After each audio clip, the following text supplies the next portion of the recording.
வணக்கம் பொன்னியின் செல்வன் நேயர்களே, இது உங்கள் கதிர்வேலா சேனல்.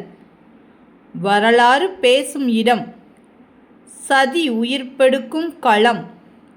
சோழர்களின் வீரமும் அரசியலின் இரகசியமும் உங்கள் முன் உயிர்ப்பெடுக்கப் போகிறது. ஒவ்வொரு கதையிலும் ஒரு இரகசியம், ஒவ்வொரு இரகசியத்திற்கும் ஒரு விலை.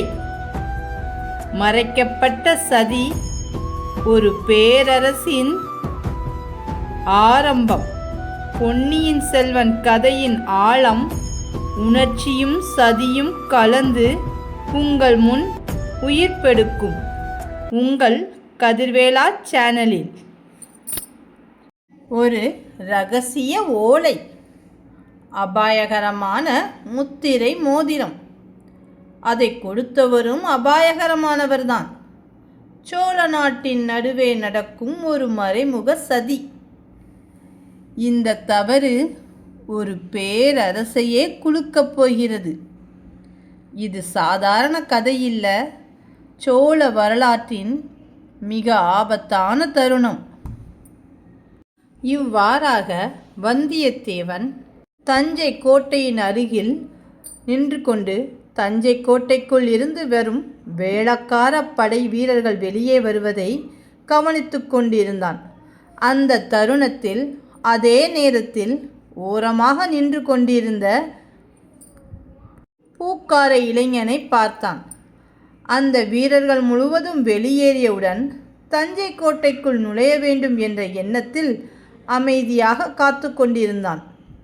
ஆனால் வேளக்கார படை வீரர்களின் கடைசி குழுவில் சில வீரர்கள் வெளியே வந்தபோது அவர்கள் கடைத்தெருவில் செய்த அட்டகாசங்கள் அந்த இடத்தையே ஒரு பரபரப்பான காட்சியாக மாற்றியது. ஒருவன் தின்பண்ட கடையில் இருந்த அதிரசங்களை எடுத்துக்கொண்டு மற்ற வீரர்களுக்கு இனிப்பாக வழங்கி அதே கூடையை கடைக்காரன் தலையில் மாட்டிவிட்டு சிரித்தபடி சென்று விட்டான். இன்னொருவன் எதிரே வந்த மாட்டு வண்டியில் இருந்த மாடுகளை கலற்றிவிட்டு சிரித்தபடி ஓடிவிட்டான். மற்றொருவன் பூக்களை எடுத்துக்கொண்டு பூமழை பொழிகிறதடா என்று முழங்கிக் கொண்டு பூக்களை சிதறடித்தான். இந்த அட்டகாசங்களையெல்லாம் பார்த்து கொண்டிருந்த வந்தியத்தேவன், நல்ல வேளை நாம் ஓரமாக நின்றோம். இவர்கள் நம்மிடம் சண்டைக்கு வந்திருந்தால் வீண் சண்டையில் சிக்கியிருப்போம். நமக்கு இப்பொழுது வந்த காரியம்தான் முக்கியம் என்று மனதில் நினைத்து கொண்டு அமைதியாக நின்று கொண்டிருந்தான். ஆனால் அந்த காட்சியில் ஒரு வித்தியாசம் இருந்தது. பழுவூர் வீரர்கள் இதே போல அட்டகாசம் செய்யும்போது மக்கள் அனைவரும் அவர்களை வெறுத்தனர். ஆனால் வேளக்கார படை வீரர்கள் செய்ததை சில மக்களும் சேர்ந்து சிரித்து ரசித்தனர். இந்த வேறுபாடு வந்தியத்தேவன் கவனத்தையும் ஈர்த்தது. அதன் பின் கடைத்தெருவை முழுவதும் கவனித்து கொண்டிருந்த வந்தியத்தேவன், இப்பொழுது கோட்டைக்குள் நுழைந்தாலும் அரசரை சந்திக்க முடியுமா என்பது சந்தேகம்தான். இரவு வெளியில் தங்கிவிட்டு காலையில்தான் கோட்டைக்குள் செல்ல வேண்டும் என்று முடிவு செய்தான். அந்த நேரத்தில் தான் முன்பு பார்த்த பூக்கார இளைஞனை மீண்டும் சந்தித்தால் இங்கே தங்குவதற்கு நன்றாக உள்ள இடத்தை கேட்கலாம் என்று எண்ணிக்கொண்டிருந்தான். அப்பொழுது கோட்டையிலிருந்து வெளியே வந்து கொண்டிருந்த அந்த பூக்கார இளைஞனை பார்த்ததும், தம்பி, உன் கையில் இருந்த பூக்குடலை எங்கே, விற்றுவிட்டாயா என்று கேட்டான். அதற்கு அந்த இளைஞனோ, நான் பூக்களை விற்க வரவில்லை, கோவிலுக்கு பூக்கைங்கரியம் செய்கிறோம், அதை கொடுப்பதற்காக வந்தேன், கொடுத்து விட்டேன், வீடு திரும்பிக் கொண்டு இருக்கிறேன் என்று கூறினான். கோட்டைக்குள் கோவில் இருக்கிறதா என்று ஆச்சரியப்பட்டான் வந்தியத்தேவன். ஆமாம், அது தஞ்சை தனிக்குலத்தார் ஆலயம். நாங்கள் வழி வழியாக தஞ்சையிலுள்ள சிவன் கோயிலுக்கு பூக்கைங்கரியம் செய்து வருகிறோம் என்று பெருமையுடன் கூறிய அந்த இளைஞனிடம், இதற்கு மானியம் கிடைக்குமா என்று கேட்டான் வந்தியத்தேவன். அதற்கு அந்த சிறுவனோ, என் பாட்டனார் காலத்தில் கண்டராதித்த சோழர் கொடுத்த நிபந்தனைப்படி இன்றும் அந்த பணியை செய்து வருகிறோம். ஆனால் இப்போது மக்கள் யாரும் அந்த ஆலயத்திற்கு வருவதில்லை. எல்லோரும் துர்க்கை அம்மன் கோவிலுக்கே செல்கிறார்கள் என்று மறைமுக வருத்தத்துடன் கூறினான். ஓஹோ, தனிக்குலத்தார் ஆலயம் கேள்விப்பட்டிருக்கிறேன். அது செங்கல் கோவிலா அல்லது கற்கோவிலா என்று வந்தியத்தேவன் கேட்டான். ஏனெனில் வந்தியத்தேவன் தஞ்சை வரும் வழியில் நிறைய கோவில்கள் கற்கோவிலாக திருப்பணி செய்து கொண்டிருந்தனர். அது ஞாபகம் வந்ததால் கேட்டான். இப்போதைக்கு அது செங்கல் கோவில்தான், ஆனால் விரைவில் கற்கோவிலாக மாறிவிடும். செம்பியன் பிராட்டி அதற்கான ஆணை பிறப்பித்துள்ளார் என்று சொல்லிவிட்டான். திடீரென்று சுற்றிலும் பார்த்து, பகலில் இப்படி பேசக்கூடாது, அக்கம் பக்கம் பார்த்து பேச வேண்டும் என்று கூறினான் பூக்கார இளைஞன். வந்தியத்தேவனோ சிரித்தபடி, இத்தனை இரைச்சலில் நீ பேசினாலும் யாருக்கும் கேட்காது என்று சொல்ல, அந்த இளைஞன் இவனை சந்தேகத்துடன் பார்த்தான். வந்தியத்தேவன் மனதில், இவன் புத்திசாலி, இவனின் உதவி எனக்கு மிகவும் தேவைப்படும் என்று நினைத்து பேச்சை மாற்றிவிட்டான். இங்கு இரவு தங்க இடம் கிடைக்குமா தம்பி என்று கேட்டான். அடடா, அதற்கென்ன, இங்கு பல விடுதிகள் உள்ளன, இராஜாங்க விடுதிகளும் உள்ளன. ஆனால் தங்கள் விரும்பினால் என்னுடன் என் வீட்டிற்கே வந்து தங்கலாம் என்று அழைத்தான் அந்த பூக்கார இளைஞன். அந்த வாய்ப்பை நழுவ விடுவலாமா வந்தியத்தேவன்? உடனே இந்த புத்திசாலி மனிதனின் உத்தமியை நான் பார்க்க வேண்டும் என்று கூறினான். என் தாய் உத்தமிதான், ஆனால் துர்பாக்கியசாலி. அதை நேரில் நீங்களே பார்த்து தெரிந்து கொள்வீர்கள் என்று அந்த இளைஞன் அவனை அழைத்துச் சென்றான். தம்பி, உன் பெயர் என்னப்பா என்று கேட்டான் வந்தியத்தேவன். அதற்கு அவன் அமுதன், சேந்தன் அமுதன் என்று பதில் கூறினான். மக்களே, இந்த பெயரை நினைவில் வைத்துக் கொள்ளுங்கள். இந்த பூக்கார இளைஞன் சேந்தன் அமுதன் பின்னாளில் மிகப்பெரிய உயரத்தை அடையப் போகும் மிக முக்கியமான கதை பாத்திரம். இவரால் தான் சோழ சாம்ராஜ்யமே திசை திரும்பும். அதனால் சேந்தன் அமுதன் மிக முக்கியமான கதை நேரல். இவ்வாறாக இருவரும் அரை நாழிகை நேரம் நடந்து தோட்டத்துடன் கூடிய ஒரு அமைதியான ஓட்டு வீட்டை அடைந்தனர். அருகில் 2 குடிசைகளும் இருந்தனர். அது தோட்டத்தில் வேலை செய்யும் வேலைக்காரர்களுக்கானது. அமுதனோ அக்குடிசையில் இருந்த ஒருவனை அழைத்து வந்தியத்தேவனின் குதிரைகளுக்கு தீனி போடச் சொன்னான். வந்தியத்தேவனோ அந்த இடத்தின் இயற்கை அழகையும் இரவில் மலரும் மனமுள்ள பூக்களையும் ரசித்து கொண்டிருந்தான். பிறகு வீட்டிற்குள் அழைத்துச் சென்ற அமுதன் தனது தாயை காட்டியவுடன் அந்த தாய் ஏன் துர்பாக்கியசாலி என்பதை வந்தியத்தேவனுக்கு உடனடியாக புரிந்தது. ஏனெனில் அவருக்கு பிறவிலேயே பேசவும் கேட்கவும் இயலாது. ஆனால் இப்படிப்பட்டவர்களுக்கு இருக்கும் விசித்திரமான உணர்வுகளை ஏற்கனவே அறிந்திருந்தான் வந்தியத்தேவன். அமுதன் சில சைகளை செய்தவுடன் அவன் தாய் கண்களாலே வந்தியத்தேவனை வரவேற்றாள். பிறகு இருவருக்கும் இரவு உணவை தயாரிக்கச் சென்றார். அந்த இரவு உணவில் இருந்த இடியாப்பமும் தேங்காய்ப்பாலும் புளிக்கறியும் சோளமா பணியாரமும் வந்தியத்தேவனுக்கு மிகுந்த ருசி ஆச்சரியத்தில் ஆழ்த்தியது. இப்படிப்பட்ட சாப்பாடு என் வாழ்நாளில் நான் இதுவரை சாப்பிட்டதே இல்லை என்று மகிழ்ச்சியாக கூறிக்கொண்டு நன்றாக உண்டான். அதன் பிறகும் சோளமாஸ் களியும் தயிர் சாதமும் வயிறு நிறைய உண்டுவிட்டு நன்றாக உண்டு மகிழ்ந்தான். முதல் நாள் இரவு விழித்திருந்ததும் நீண்ட பயணத்தின் களைப்பும் நன்றாக உணவு உண்டதும் அவனை மெதுவாக தூக்கத்தின் உலகிற்கு அழைத்துச் சென்றது. அதனை அறிந்த சேந்தன் அமுதனோ அவனுக்கு உடனடியாக படுக்கையை தயார் செய்தான். ஆனால் அந்த இரவு அமைதியாக முடிந்ததா? பயணத்தின் சோர்வும் நன்றாக சாப்பிட்ட உணவின் களைப்பும் சேர்ந்து அவனை ஆழ்ந்த உறக்கத்திற்கு தள்ளியது. ஆனால் அந்த இரவு கூட வந்தியத்தேவனுக்கு அமைதியானதாக இருக்கவில்லை. அவன் கனவுகளில் பழுவூர் இளையராணியின் தோற்றம் அவன் மனதை குழப்பியது. சிறு வயதில் ஒரு முறை கானகத்திற்கு சென்றபோது பார்த்த அந்த அழகான பாம்பின் நினைவு அவனுக்கு வந்தது. அதன் அழகில் மயங்கி நின்றாலும் அது ஒரு விஷப்பாம்பு என்பது போல் இந்த ராணியின் அழகுக்குள் மறைந்திருந்த அபாயத்தையும் அவன் மனம் ஒப்பிட்டு எண்ணியது. இவ்வாறு குழப்பமான நினைவுகளும் கவர்ச்சியான தோற்றங்களும் ஒன்றாக கலந்து அவன் மனதை சூழ்ந்தபடியே ஆழ்ந்த தூக்கத்திற்கு சென்றான்.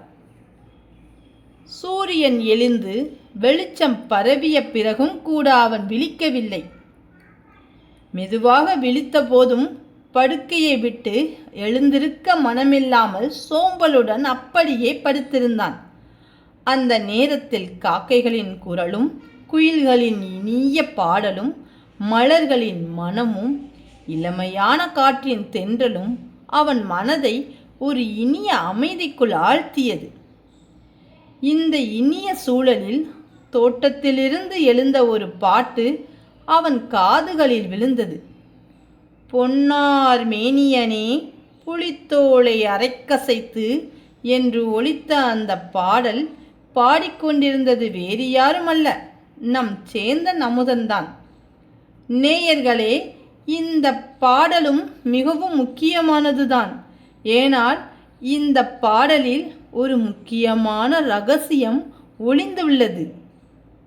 வெறும் அடுத்த எபிசோடுகளில் இந்த பாடலும் முக்கிய இடம்பெறும் என்பதை நேயர்களுக்கு கூறிக்கொள்கிறேன். நம் சேந்தன் அமுதன்தான் பூக்களை பறித்து கொண்டே பக்தியுடன் பாடிக்கொண்டிருந்தான். அதன் பின் இருவரும் காலை உணவை உண்டு முடித்து தஞ்சை கோட்டையை நோக்கி நடக்கத் தொடங்கினர். அந்த நடபயணத்தின் போது வந்தியத்தேவன் மேலும் பல விஷயங்களை சேந்தன் அமுதனிடமிருந்து தெரிந்து கொண்டான். கோட்டைக்குள் பெரிய பழுவேட்டரையர் தற்போது இல்லை என்றும், நேற்று மாலை பழுவூர் ராணியின் பல்லக்கு மட்டும் வந்தது என்றும் தெரிந்து கொண்டான். சின்ன பழுவேட்டரையரும் பெரிய பழுவேட்டரையரும் தங்களது சன்னதிகளிலே உள்ளே இருப்பதாகவும், மன்னரின் அந்தரங்க அமைச்சரான அநிருத்த பிரம்மராயருக்கும் தனி இடம் இருப்பதாகவும், ஆனால் அவரும் இப்போது கோட்டைக்குள் இல்லை என்றும் அவன் அறிந்து கொண்டான். அதோடு மதுராந்தகத்தேவரும் உள்ளே இருக்கிறாரா என்று வந்தியத்தேவன் கேட்டபோது, ஆமாம், அவர் உள்ளேதான் இருக்க வேண்டும் என்று சேந்தன் பதிலளித்தான். இவ்வாறாக பேசிக்கொண்டே கோட்டைக்கு அருகில் வந்தபோது, அமுதா, உனக்கு இங்கு வேறு யாரும் உறவினர்கள் இல்லையா? நீயும் உன் தாய் மட்டும்தானா என்று கேட்டான். அதற்கு அமுதனோ, இல்லை, என் தாய்க்கு ஒரு தமக்கையும் தமையனும் உண்டு. என் மாமா கோடிக்கரை சிவன் கோவிலில் பூக்கைங்கரியம் செய்கிறார். அதோடு கலங்கரை விளக்கத்தில் இரவு நேர விளக்கேற்றும் பணியையும் செய்து வருகிறார். என் தாயின் தமைக்கை மறைந்து விட்டார் என்று கூறினான். என் மாமாவிற்கு ஒரு புதல்வன் ஒரு புதல்வி என்று சொல்லியவுடன், புதல்வியா என்று ஆர்வமாக கேட்டான் வந்தியத்தேவன். அமுதன் சிரித்தபடி, எங்கள் குடும்பத்தில் ஒரு வித்தியாசம் உண்டு. ஒருவருக்கு பேச வாய்ப்பு இல்லை, ஆனால் இன்னொருவருக்கு இனிமையாக பாடும் குரல் கிடைக்கும். அப்படித்தான் பூங்குழலி இனிமையாக பாடுவாள். அடடா, உன் மாமன் மகளின் பெயர் பூங்குழலியா என்று கேட்டான் வந்தியத்தேவன். ஆமாம், பூங்குழலி பாடினால் சமுத்திரராஜாவே தன் அலைகளை நிறுத்தி கேட்பார் என்று பெருமையாக கூறினான். மாமன் மகள்தானே? அப்படியானால் அவளை நீ திருமணம் செய்து கொள்ள வேண்டியதுதானே என்று கேள்வி எழுப்பினான். அதற்கு அமுதனோ அமைதியாக, அவள் சம்மதம் வேண்டுமல்லவா, நான் நினைத்தால் மட்டும் போதுமா என்று பதிலளித்தான். இந்த பதிலில் இந்த சேந்தன் அமுதனுக்கு சிவபக்தி மட்டுமல்ல, மாமன் மகளின் மீது காதலும் உள்ளது என்பதை வந்தியத்தேவன் அறிந்து கொண்டான். இவ்வாறாக பல உரையாடல்களுடன் அவர்கள் கோட்டைக்குள் நுழைந்ததும் சேந்தன் அமுதன் நேராக கோவிலை நோக்கி சென்றான். ஆனால் வந்தியத்தேவன் இப்போது என்ன செய்வான்? தஞ்சை கோட்டைக்குள் நுழைந்து மன்னரை சந்திக்க முடியுமா? அவன் கொண்டு வந்த அந்த இரகசிய ஓலையை யாருக்கும் தெரியாமல் கையளிக்க முடியுமா? யாருக்கும் தெரியாமல் கொடுப்பதுதான் முக்கியம். அதை வந்தியத்தேவன் நிறைவேற்றுவானா? கோட்டைக்குள்ளே அந்த பண லட்சினை தாங்கிய அந்த முத்திரை மோதிரம் பழுவூர் இளையராணி கொடுத்தது. அந்த அடையாளம் சாதாரண மோதிரம் அல்ல. அதற்கு ஏதோ ஒரு அபாயகரமான மந்திர சக்தி இருக்கிறது என்று வந்தியத்தேவனுக்கு தோன்றியது. காலை நேரத்தில் கோட்டைக்குள் நுழைய பால், பழம், தயிர், மோர் விற்பவர்கள் அனைவரும் கோட்டையின் வாயிலில் காவலர்களுடன் முட்டி மோதிக் கொண்டிருந்தனர். உள்ளே செல்லும் ஒவ்வொருவரையும் வீரர்கள் கடுமையாக சோதனை செய்தனர். அந்த கூட்டத்தில் நின்றிருந்த வந்தியத்தேவன் தன் கையில் இருந்த அந்த முத்திரை மோதத்தை காட்டியவுடன் அதே வீரர்கள் உடனே முகம் மாறி மிகுந்த மரியாதையுடன் கதவை திறந்து அவனை உள்ளே அழைத்தனர். அந்த ஒரு கணத்தில் மோதிரத்தின் சக்தி வந்தியத்தேவனுக்கே ஆச்சரியத்தை கொடுத்தது. கோட்டைக்குள் நுழைந்தவுடன் வாசலில் இவ்வளவு கடுமையாக சோதனை இருக்கிறதே, அப்படியானால் உள்ளே வெறிச்சோடிதான் இருக்கும் என்று நினைத்திருந்தான். ஆனால் அதற்கு நேர்மாறாக அங்கு திருவிழா காட்சி போல இருந்தது. உள்ளே எங்கு பார்த்தாலும் ஜே ஜே என்று மக்கள் கூட்டம். குதிரைகளும் யானைகளும் தெருக்களில் அசைந்து அசைந்து சென்று கொண்டிருந்தன. பழங்கள், காய்கறிகள், பூக்கள், தயிர், பால், மோர் விற்பவர்களின் கூட்டம் கூட்டமாக திரண்டு ஒரு பெரிய திருவிழா நடப்பது போல கோட்டை முழுவதும் உற்சாகம் நிரம்பியிருந்தது. அனைத்து திசைகளிலும் புதிய புதிய அரண்மனைகள், அழகிய வேலைப்பாடுகளுடன் மணி மண்டபங்கள். ஒவ்வொரு அரண்மனையிலும் அவரவர் சின்ன கொடிகள் காற்றில் படபடத்து கொண்டிருந்தன. ஆனால் அனைத்திற்கும் மையமாக தஞ்சை அரசரின் அரண்மனையில் மேல் உயர்ந்து பறந்த அந்த புலிக்கொடி. அதை பார்த்தவுடன் வந்தியத்தேவனுக்கு அதுதான் அரசரின் பெரிய அரண்மனை என்று தெளிவாக புரிந்தது. கோட்டைக்குள் பெரிய பழுவேட்டரையர், சிறிய பழுவேட்டரையர், மதுராந்தகர், அநிருத்த பிரம்மராயர் ஒவ்வொருவருக்கும் தனித்தனி குடில்கள் இருந்தாலும் அந்த எல்லாவற்றிற்கும் மையமாக இருந்தது மன்னரின் அரண்மனைதான். அந்த அரண்மனையை பார்த்தவுடன் ஆதித்த கரிகாலருடன் இருந்த காஞ்சி மாநகரம் கூட பல போர்களால் சிதைந்திருந்ததை நினைத்த வந்தியத்தேவனுக்கு இங்கு நுழைந்தது சொர்க்கத்தில் நுழைந்த உணர்வை கொடுத்தது. இது இந்திரலோகம்தானா அல்லது இந்திரனின் அரண்மனையா? இல்லையெனில் இரண்டாம் சந்திரகுப்தரின் உஜ்ஜயினி நகரமா என்று தனது கற்பனையை விரித்து அவன் அந்த மெல்ல மெல்ல அரண்மனையை நோக்கி நகர்ந்தான். யாரிடமும் அரண்மனைக்கு செல்லும் வழி ஏது என்று கேட்கக்கூடாது. கேட்டால் நான் புதியவன் என்று தெரிந்துவிடும் என்று நினைத்தவாறு யாரிடமும் கேட்காமல் ஒவ்வொரு கட்டிடத்தையும் கவனமாக பார்த்து கொண்டு மக்களோடு மக்களாக கலந்து அவன் முன்னேறினான். அரண்மனைக்கு செல்வது அவ்வளவு கடினமாக இருக்கவில்லை. அந்த உயர்ந்த புலிக்கொடியை பார்த்தவுடன் அதை நோக்கியே சென்றான். 4 திசைகளிலும் குதிரை மீது ஆயுதங்களுடன் வீரர்கள் காவல் காத்து கொண்டிருந்தனர். பலர் அந்த இடத்திற்கு வந்து அரண்மனையை தொலைவில் இருந்து பார்த்துவிட்டு தங்களுக்குள் மெதுவாக பேசிக்கொண்டு திரும்பிச் சென்றனர். அந்த காவலர்களின் அருகில் சென்ற வந்தியத்தேவனை திடீரென 2 குதிரைகளில் இருந்த வீரர்கள் எதிரெதிரே வந்து தடுத்து நிறுத்தினர். வந்தியத்தேவன் தனது கையில் இருந்த முத்திரை மோதிரத்தை காட்டியவுடன் அந்த வீரர்கள் ஒருவரை ஒருவர் பார்த்து வியப்பில் ஆழ்ந்தனர். இந்த ஒரு அடையாளம் போதும்.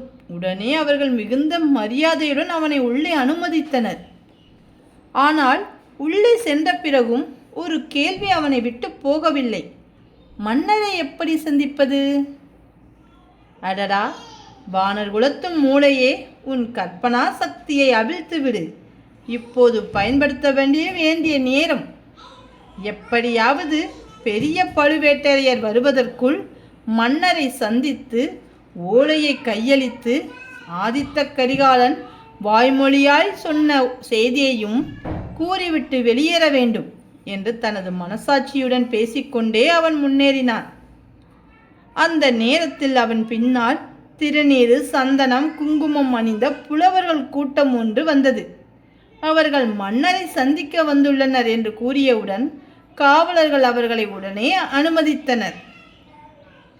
அந்த காட்சியை பார்த்த வந்தியத்தேவன், அடடா, பழம் நழுவி பாலில் விழுந்து விட்டது, எனக்கும் ஒரு வாய்ப்பு வந்துவிட்டது என்று நினைத்து கொண்டு புலவர் கூட்டத்தோடு கலந்து அமைதியாக சிறிய பழுவேட்டரையரின் அரண்மனைக்குள் நுழைந்தான். புலவர் பெருமக்களோடு கூட்டத்தில் கலந்து வந்தியத்தேவன் அமைதியாக சிறிய பழுவேட்டரையன் அரண்மனைக்குள் நுழைந்த அந்த தருணத்தில் அங்கு காத்திருந்த காட்சி அவனை ஒரு நொடிக்கு திகைக்க வைத்தது. அரண்மனையின் நடுவில் சிம்மாசனத்தில் கம்பீரமாக அமர்ந்திருந்தார் சிறிய பழுவேட்டரையர்.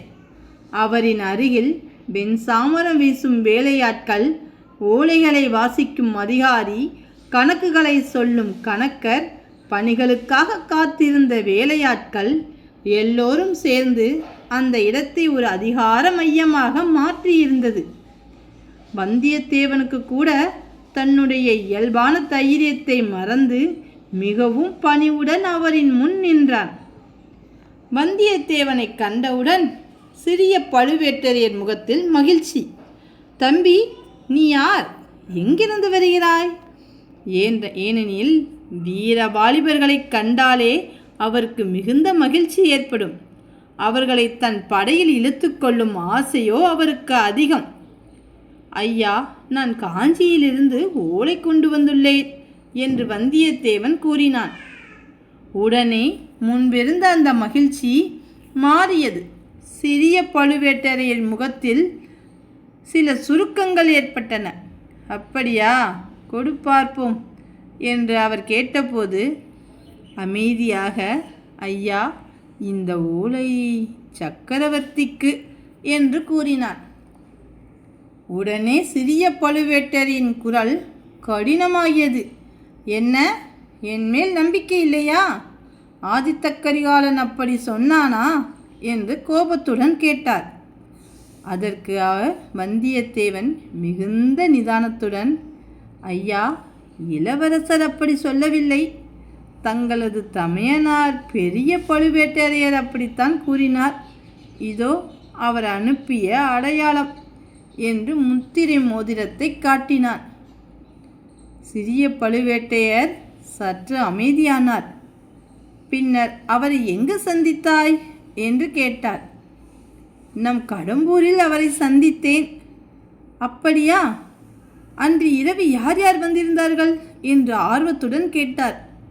அதற்கு வந்தியத்தேவனோ, மலநாடு, வளநாடு, வீரநாடு, இன்னும் பல முக்கிய பிரமுகர்கள் என்று கூறினார். சரி சரி, இப்போது நீ போய் சக்கரவர்த்தியிடம் ஓலை கொடுத்துவிட்டு வா, நாம் நிறைய பேசலாம் என்று, யாரங்கே, இந்த தம்பியை சக்கரவர்த்தியின் அரண்மனைக்கு அழைத்துச் செல்லுங்கள் என்று உத்தரவிட்டார். அங்கிருந்த வேலையாள் ஒருவன் வந்தியத்தேவனை சக்கரவர்த்தியின் அரண்மனைக்கு அழைத்துச் சென்றான். அவரின் உடல்நிலையை பார்த்தவுடன் வந்தியத்தேவனுக்கு கண்கள் கலங்கிவிட்டது. எப்பேற்பட்ட மன்னர், எத்தனை போர்க்களங்களை கண்டவர், உடல்நிலை முடியாமல் இப்படி இருக்கிறாரே என்று அவன் கண்கள் கலங்கிவிட்டது. நாவும் குளறியது. மிகுந்த பயபக்தியுடன் அரசரின் காலடியில் விழுந்து, வணக்கம் அரசே என்று பணிவுடன் கூறினான். தம்பி, யாரப்பா நீ என்று சுந்தர சோழர் மெதுவாக கேட்டார்.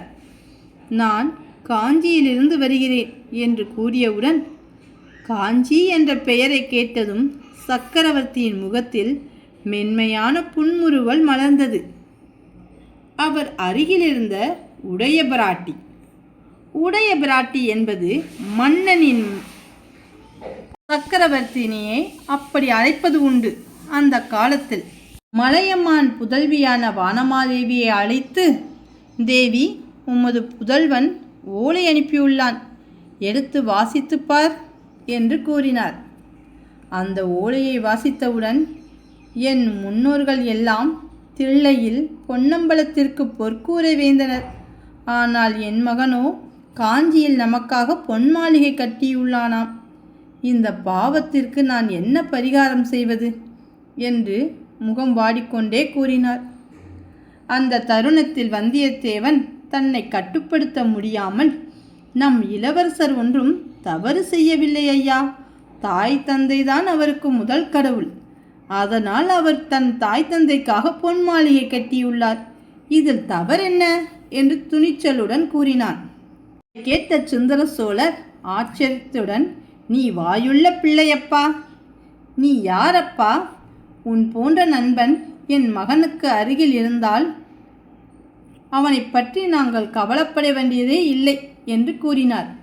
நீ நாளை மறுபடியும் வா, நான் மறு ஓலை எழுதி தருகிறேன். அதை கொண்டு இளவரசரிடம் கொடுத்துவிட்டு அவரை ஒரு முறை இங்கு வந்து பார்த்துவிட்டு போச்சல் என்று கூறினார். அப்போது வந்தியத்தேவன், ஐயா, தாங்கள் காஞ்சிக்கு வர வேண்டும் என்றுதான் இளவரசர் விரும்புகிறார் என்று கேட்டார். சக்கரவர்த்தி மெதுவாக, என் உடல்நிலை அதுக்கு அனுமதிக்காது, அதனால் என்னால் வர இயலாது என்று பதிலளித்தார். அந்த தருணத்தை வந்தியத்தேவன் அவசரமாக பயன்படுத்தி கொண்டான். ஐயா, தாங்கள் தஞ்சையில் இருப்பது அபாயம், மிகவும் அபாயம் என்று சொல்லத் தொடங்கினான். அதன் பின் மற்றொரு விஷயத்தையும் சொல்ல வருவதற்குள் புலைவர்கள் அனைவரும் உள்ளே நுழைந்து விட்டனர். அவர்களுக்கு பின்னால் சிறிய பழுவேட்டரையரும் வந்துவிட்டார். ஆனால் அவர் காதில் விழுந்ததோ அந்த ஒரு சொல், அபாயம், அபாயம். உடனே அங்கு ஆஸ்தான மண்டபம் தயார் செய்யப்பட்டது. அனைவரும் அமர்ந்து பாடல்களை பாடி அதன் பொருளை விளக்கி மன்னரை மகிழ்வித்தனர். மன்னரும் தனக்கான ஒரு பாடலை அவரே பாடினார். ஆனால் வந்தியத்தேவனின் மனமோ வேறு இடத்தில் இருந்தது. ஏனென்றால் அவன் தன் இடைப்பகுதியை தொட்டு பார்த்தபோது குந்தவை தேவிக்காக கொண்டு வந்த ஓலைச்சுருள் காணவில்லை. அந்த ஒரு கணத்தில் அவன் உடம்பு முழுவதும் நடுங்கியது. எங்கே போனது? அரண்மனைக்குள் விட்டுவிட்டேனா? ஆஸ்தான மண்டபத்திலா என்று அவன் உள்ளுக்குள் பதற்றத்தில் தள்ளாடினான். தன் மடத்தனத்தை நினைத்து மிகவும் நொந்து கொண்டான். ஒரு நொடி கூட அங்கு இருக்க முடியாமல் புலவர்கள் வெளியேறிய போது அவர்களுடன் சேர்ந்து அவனும் வெளியேறினான். அவன் வெளியேற முயன்றபோது அவனை ஒரு இரும்பு கரம் பிடித்து இழுத்தது. யாரென்று திரும்பி பார்த்தால் அந்த கையின் உரிமையாளர் சிறிய பழுவேட்டரையர். அவர் கண்களில் கோபக்கனல். வந்தியத்தேவன் இப்போது இருக்கும் இடம் அவனுக்கு பாதுகாப்பு இல்லை. அவன் எடுக்கும் அடுத்த முடிவு அவன் உயிரை தீர்மானிக்கும். அந்த இரும்பு கரம் அவனை வளைத்த போது தனது வாழ்க்கையின் மிகப்பெரிய சிக்கலுக்குள் இழுக்கப்பட போகிறான் என்று அவனுக்கே தெரியாது. அவன் வெளியே வந்த அந்த கணத்தில் அவனை திரும்பி அதிர்ச்சியுடன் பார்த்தார். அந்த கையின் உரிமையாளர் வேறு யாருமல்ல, சிறிய பழுவேட்டரையர். அந்த ஒரு பிடியிலே வந்தியத்தேவன் முழுவதுமாக அவரின் கட்டுப்பாட்டிற்குள் சென்று விட்டான். அதே நேரத்தில் அரண்மனைக்குள் சுந்தர சோழ சக்கரவர்த்திக்கு அரண்மனை வைத்தியர் மருந்து தயார் செய்து கொடுத்தார். அதை வானமாதேவி தனது திருக்கரங்களால் எடுத்துக்கொண்டு மன்னருக்கு வழங்கினார். அரசே, இந்த மருந்தின் வீரியம் எப்படி இருக்கிறது என்று வைத்தியர் கேட்டபோது சோழர் சோகமாக சிரித்தபடி, எனக்கு எதற்கப்பா மருந்து? யமன் என்னை தேடிக்கொண்டு அலைகிறான். நான் இந்த பூமியில் வாழ்வது சில காலம்தான். யமன் என்னை தேடி பழையாறைக்குச் சென்றுள்ளான். அங்கு நான் இல்லை என்று தெரிந்தவுடன் என்னை தேடி இங்கே வருவான் என்று அவர் கூறியபோது அந்த அறையில் ஒரு கனமான சோக நிலை நிலவியது. அதை வைத்தியர் கவலையுடன் கேட்டபடி, அரசே, தாங்கள் இவ்வாறு பேச வேண்டாம். இப்படி மனக்குழப்பத்திற்கு ஆளாகாதீர்கள். எங்களுக்கும் அது துயரத்தை தரும் என்று கூறினார்.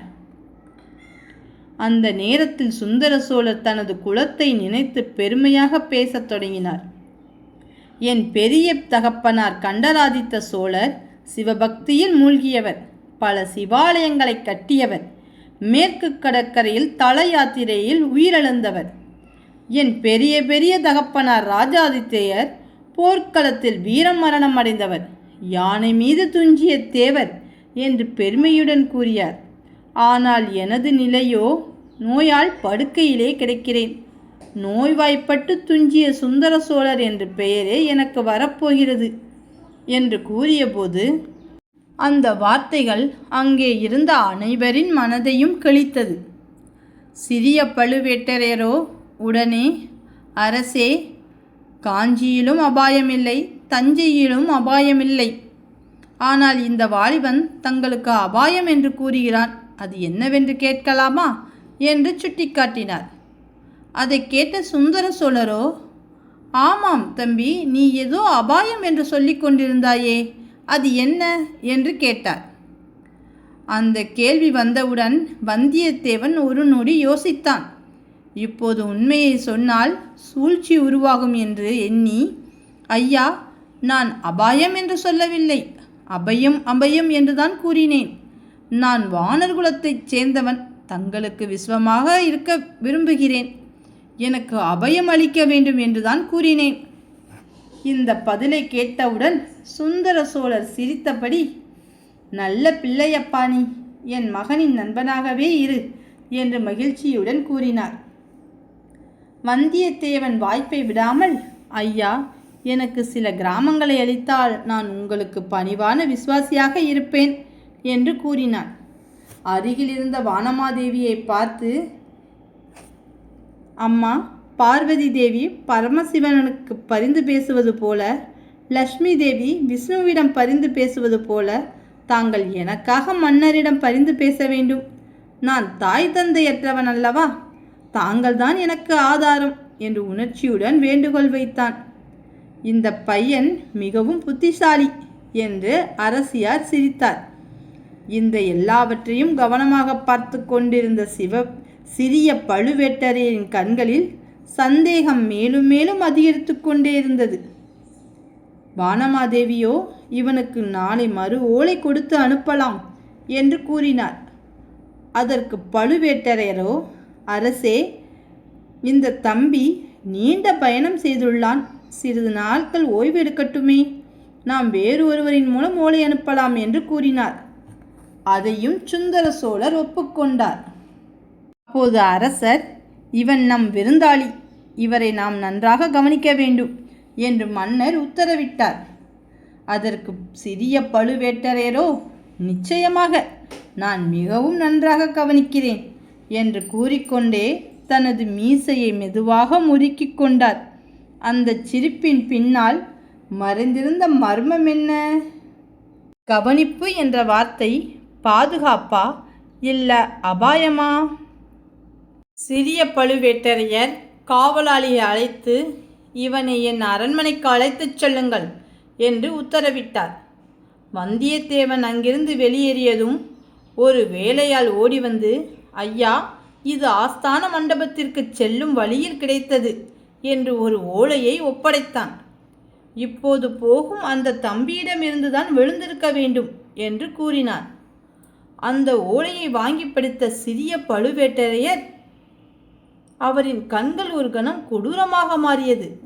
அதில் என்ன எழுதியிருந்தது தெரியுமா?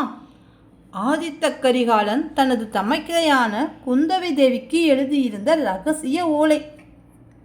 அன்புள்ள தமக்கையே, நீ என்னிடம் ஒரு வேண்டுகோள் கேட்டிருந்தாயே, விசுவாசமான நம் இரகசியங்களை வெளிப்படுத்தாத ஒரு வீரன் வேண்டுமென்று. நான் அனுப்பியுள்ள இந்த வீரன் அந்த பணிக்கு தகுதியானவன்தான். உன் அந்தரங்க காரியங்களுக்கு உதவும் என்று அந்த ஓலையில் எழுதியிருந்தது. சிறிய பழுவேட்டரையின் மனதில் மேலும் சந்தேகம் வளர்ந்தது. ஓஹோ, குந்தவை தேவிக்கு அந்தரங்க விசுவாசி தேவையா? இவனை நாம் இன்னும் கவனமாக பார்த்து கொள்ள வேண்டும் என்று எண்ணினார். அதே நேரத்தில் மற்றொரு எண்ணமும் எழுந்தது. இவனிடம் நம் தமையனார் பெரிய பழுவேட்டரையரின் முத்திரை மோதிரம் எப்படி வந்தது? அப்படி இருக்க இவனை நேரடியாக சந்தேகிக்க முடியாதல்லவா? எதற்கும் இன்று இரவு தமையனார் வரட்டும். அதன் பிறகு இந்த இளைஞனை எப்படி கையாள வேண்டும் என்று தீர்மானிப்போம். இவன் நமக்கு விசுவாசமானவன் என்றால் இவனுக்கு சிறிது பலன்கள் கொடுத்து நம் பக்கம் வைத்து கொள்ளலாம். ஆனால் எதிரியாக மாறினால் அவனுக்கு வேறு முடிவுதான் என்று உள்ளுக்குள் தீர்மானித்து கொண்டார். இதற்கிடையில் வந்தியத்தேவனை காவலர்கள் ஒரு மண்டபத்திற்கு அழைத்துச் சென்றனர். அவனை குளிக்க செய்து புத்தாடைகள் அணிவித்து அரச விருந்தாளிக்கு உரிய மரியாதையுடன் அவனை அலங்கரித்தனர். பின்பு அவனுக்கு ராஜ உபச்சாரங்களுடன் சிறந்த விருந்து அளிக்கப்பட்டது. உணவு, உபச்சாரம், மரியாதை அனைத்தும் அவனை ஒரு சிறப்பு விருந்தாளியாக காட்டியது. அதனால் ஓலையை பற்றிய கவலையை கூட சிறிது நேரம் வந்தியத்தேவன் மறந்திருந்தான். அதன் பின் அவனை ஒரு சித்திர மண்டபத்திற்கு அழைத்து வந்தனர். கோட்டை தளபதி வரும் வரை இங்குள்ள ஓவியங்களை பார்த்து கொண்டிருங்கள் என்று கூறிக்கொண்டே காவலர்கள் வெளியே அமர்ந்து அரட்டை எடுத்துக் கொண்டிருந்தனர். நம் வந்தியத்தேவனுக்கு இது ஒரு பொழுதுபோக்கு வாய்ப்பாக மாறியது. அந்த சித்திர மண்டபத்தில் சோழ பரம்பரையின் வரலாறு உயிருடன் நின்றது போல ஓவியங்களாக வரையப்பட்டது. ஒவ்வொரு ஓவியமும் ஒரு வரலாற்றை கூறியது. ஒவ்வொன்றையும் ரசித்து கொண்டே பார்த்து சென்ற வந்தியத்தேவன் அந்த ஓவியங்களின் மூலம் சோழ வரலாற்றின் தொடர்ச்சியை மனதில் சுட்டி கொண்டான். விஜயாலய சோழன் 96 போர்க்களங்களில் கண்ட வீரன், தனது காயங்களையே ஆபரணங்களாக அணிந்தவன். அவரின் மகன் ஆதித்த சோழன் பாண்டியரையும் பல்லவரையும் வென்று தொண்டை மண்டலம் வரை சோழ நாட்டை விரிவுபடுத்தியவன். அதன் பின் முதலாம் பராந்தகச் சோழன் கங்கை முதல் கன்னியாகுமரி வரை சோழ நாட்டை பரப்பியவர். தில்லையில் பொன்னம்பலத்திற்கு பொற்கூரை வேய்ந்த பெருமையும் அவரை சாரும். அவரின் புதல்வர்கள் ராஜாதித்யர், கண்டராதித்யர், அரிஞ்சயர். ராஜாதித்யர் தக்கோலம் போரில் வீரமரணம் அடைந்தவர். கண்டராதித்த சோழர் சிவபக்தியில் மூழ்கியவர். பின்னர் செம்பியன் மாதேவியை மணந்து அவர்களுக்கு பிறந்தவர்தான் இந்த மதுராந்தகன். அதன் பின் அரிஞ்சய சோழர் குறுகிய காலத்தில் ஆட்சி செய்து மறைந்தவர். அவரது மகனான 2ஆம் பராந்தக சோழர், அதாவது நம் சுந்தர சோழ சக்கரவர்த்தி, அவரின் 2 புதல்வர்கள் ஆதித்த கரிகாலன் காஞ்சியில் போரில் ஈடுபட்டிருக்கிறார். மற்றொருவர் மக்களின் இளவரசனான அருள்மொழிவர்மனோ இலங்கையில் சோழ நாட்டை விரிவுபடுத்தி கொண்டிருக்கிறார். இந்த எல்லா வரலாற்றையும் ஓவியங்களின் மூலம் ரசித்து கொண்டிருந்த வந்தியத்தேவனுக்கு ஒரு முக்கியமான உண்மை புலப்பட்டது. ஏனெனில் விஜயாலய சோழன் முதலாம் பராந்தக சோழனுக்கும் ராஜாதித்யர், கண்டராதித்யர், அரிஞ்சயர், சுந்தர சோழர் அனைவருக்கும் பக்கபலமாக வலது கையாகவும் இடது கையாகவும் இருந்தது பழுவேட்டரையர்கள். அதனால்தான் அவர்களுக்கு இவ்வளவு அதிகாரம் என்று தெரிந்து கொண்டான். இந்த சித்திரங்களின் அழகில் சோழ வரலாற்றின் பெருமையிலும் மூழ்கிய அவன் ஒரு உண்மையை மறந்துவிட்டான். அது என்ன? குந்தவி தேவிக்கு கொடுக்க வேண்டிய அந்த இரகசிய ஓலை. குந்தவை இளவரசிக்காக கொண்டு வந்த ஓலை இப்போது அவன் கையில் இல்லை. அது யார் கையில் இருக்கிறது? சிறிய பழுவேட்டரையரின் சந்தேகம் உண்மையாக மாறப்போகிறதா? அந்த சித்திர மண்டபம் வரலாற்றின் சுவடுகளா, இல்லை வந்தியத்தேவனுக்கான ஒரு இரகசிய கன்னியா? இன்னும் சில நொடிகளில் அவன் வாழ்க்கை முழுவதும் மாறப்போகிறது. இதுதான் ஆரம்பம். அடுத்த எபிசோட்ல வந்தியத்தேவன் முழுவதுமாக சிக்கிக்கொள்ளப் போகிறானா அல்லது இன்னொரு தந்திரம் அவனை காப்பாற்றுமா? இதை தெரிஞ்சுக்கணும்னா இப்போவே சப்ஸ்கிரைப் பண்ணுங்கள். நெக்ஸ்ட் எபிசோட் மிஸ் ஆகக்கூடாது.